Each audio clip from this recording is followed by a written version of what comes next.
Hari tu kita nak nanggah huruf yang terakhir, namanya huruf ya. Sepatutnya dia ada titik 2 gig, tapi kenanya singkat titik 2 gig tu saya tahu juga apa sebabnya. Tapi kelak munye bersambungnya kan ada titik 2 gig. Tapi kadang-kadangnya saya ada titik juga, hanya dia sengkah bentuk aja. Bentuk kedak tu namanya ya.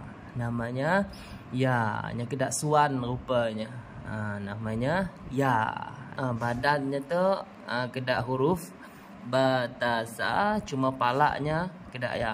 Okey, tok palaknya, tok badannya. Namanya ya. Mun tulisan Rumi nya jadi Y ataupun I. Y ataupun I. Ya, ya. Okey. Coba sama-sama.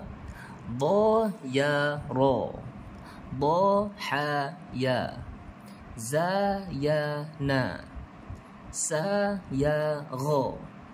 Wa ka la. Ha ya kho. To ha vo. Sha ya a. Wa qa fa. Ha ya ma. Ja dha sa. Ya da ya. A.